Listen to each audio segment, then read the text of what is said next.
Assalamualaikum warahmatullahi wabarakatuh.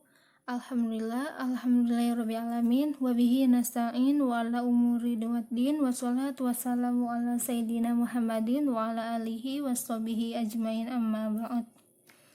Perkenalkan, nama saya Friani, saya dari PBA kelas 1C. Di sini saya sedikit sharing kepada teman-teman semuanya mengenai apa saja tarekat-tarekat yang ada di Indonesia. Langsung disimak videonya ya. Pengertian tarekat. Secara etimologi, pengertian tarekat berasal dari bahasa Arab, yaitu tharik, yang berarti jalan atau metode. Sedangkan menurut istilah, tarekat ialah perjalanan seorang selidik menuju Tuhan dengan cara mensucikan diri. Menurut Abu Bakar Aceh, tarekat ialah jalan petunjuk dalam melaksanakan suatu ibadat sesuai dengan ajaran yang ditentukan dan dicontohkan oleh Nabi dan dikerjakan oleh sahabat dan tabi'in. Jadi yang dimaksud tarekat ialah suatu sistem dan cara-cara beramal atas irsyad seorang mursyid terhadap murid-muridnya yang mengikat dalam suatu mazhab tertentu dan pada dasarnya untuk menjalankan sunnah Rasulullah SAW secara optimal dan sungguh-sungguh. Sufi-sufi yang melakukan tarekat menggambarkan dirinya yang sedang mencari Tuhan bagaikan pengembara salik.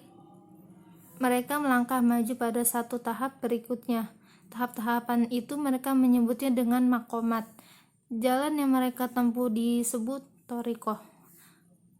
Tarekat atau jalan sufi ini begitu penting sehingga seringkali ilmu tasawuf disebut juga dengan ilmu suluk. Selanjutnya, tujuan adanya tarekat. Tarekat adalah jalan atau petunjuk dalam melakukan sesuatu ibadah sesuai dengan agama yang dicontohkan oleh Nabi Muhammad SAW dan dikerjakan oleh sahabat-sahabatnya tabi'in secara berantai sampai pada masa kita kini. Lebih khusus lagi, tarekat di kalangan Sufiyah berarti sistem dalam rangka mengadakan latihan jiwa, membersihkan diri dari sifat-sifat tercela dan mengisinya dengan sifat-sifat yang terpuji, dan memperbanyak zikir dengan penuh ikhlas semata-mata untuk mengharapkan bertemu dengan dan bersatu secara ruhiyah dengan Tuhan. Selanjutnya, sejarah dan perkembangan tarekat. Menurut Hamka, tarekat yang pertama kali muncul adalah tarekat Taifuriyah pada abad ke-9 Masehi di Persia sebagai suatu lembaga pengajaran tasawuf. Tarekat tersebut dinasabkan kepada Abu Yazid al-Butami karena pahamnya bersumber dari ajaran Abu Yazid. Sejarah Islam menunjukkan bahwa tarekat-tarekat sejak bermunculan pada abad ke-12 mengalami perkembangan pesat. Dapat dikatakan bahwa dunia Islam sejak abad berikutnya 1317 Hijriah pada umumnya dipengaruhi oleh tarekat. Tokoh-tokoh pembaharu dalam 2 abad terakhir ini pada umumnya memandang bahwa salah satu di antara sebab-sebab mundur dan lemahnya umat Islam adalah pengaruh tarekat yang buruk, antara lain menumbuhkan sifat taklid, sifat fatalistik, orientasi yang berlebihan kepada ibadah dan akhirat, dan tidak mementingkan ilmu pengetahuan. Selanjutnya, macam-macam tarekat yang ada di Indonesia. Yang pertama, tarekat Khalwatiyah. Tarekat Khalwatiyah didirikan oleh Abdul Qadir Surawardi dan Umar Surawardi. Tarekat ini membagi manusia menjadi tujuh tingkatan, yaitu manusia yang berada dalam nafsu amarah seperti jahil, kikir, sombong, gemar kepada kejahatan, dan dipengaruhi syahwat dan sifat-sifat tercela lainnya. Yang kedua, tarekat Naqsyabandiyah. Pendiri tarekat Naqsyabandiyah adalah Muhammad bin Bahauddin Al-Huwaisi Al-Bukhari. Naqsyabandiyah ini mempunyai arti yaitu lukisan, karena ia ahli dalam memberikan gambaran kehidupan yang goib-goib. Tarekat Naqsyabandiyah ini mengajarkan cara berdoa, baca Al-Quran, dan berzikir-zikir yang sangat sederhana. Yang ketiga adalah tarekat Qadiriyah. Tarekat Qadiriyah ialah tarekat yang pertama yang disebut dengan sumber-sumber pribumi.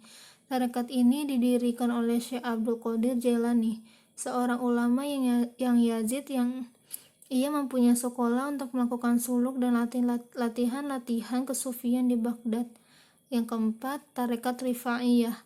Tarekat Rifa'iyah didirikan oleh Syekh Ahmad bin Ali al-Rifa'i, Ciri khas tarekat Rifaiyah adalah pelaksanaan zikirnya yang dilakukan bersama-sama diiringi oleh suara gendang yang bertalu-talu.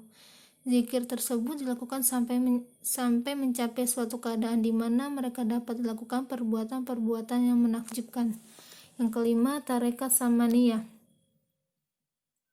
Tarekat Samaniyah ini bermula dari kegiatan Syekh Muhammad Samah, seorang guru masyhur yang mengajar tarekat di Madinah. Banyak orang Indonesia yang pergi ke sana untuk mengikuti pengajarannya sebagai guru besar tasawuf. Syekh Muhammad Saman terkenal akan kesolehannya, kezuhudan, dan kekeramatannya. Tarekat Samaniyah ini juga mewiridkan bacaan zikir yang biasanya dilakukan secara bersama-sama pada malam Jumat di masjid dan di musola sampai tengah malam. Yang keenam, tarekat Syaziliyah. Pendiri tarekat Syaziliyah adalah Abdul Hasan Ali Asy-Syazili, seorang ulama dan sufi besar. Ia dilahirkan pada 573 Hijriyah di suatu desa kecil di kawasan Maghrib. Ali Syazili sangat soleh dan alim. Tutur katanya enak didengar dan mengandung kedalaman makna. Yang ketujuh, tarekat Tijaniyah.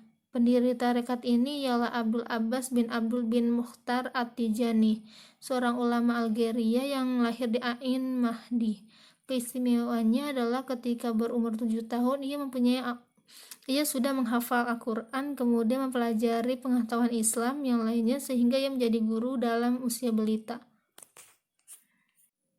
Sekian pemaparan mengenai tarekat-tarekat yang ada di Indonesia. Semoga dapat bermanfaat untuk kita semuanya. Mohon maaf apabila ada kesalahan kata. Wassalamualaikum warahmatullahi wabarakatuh.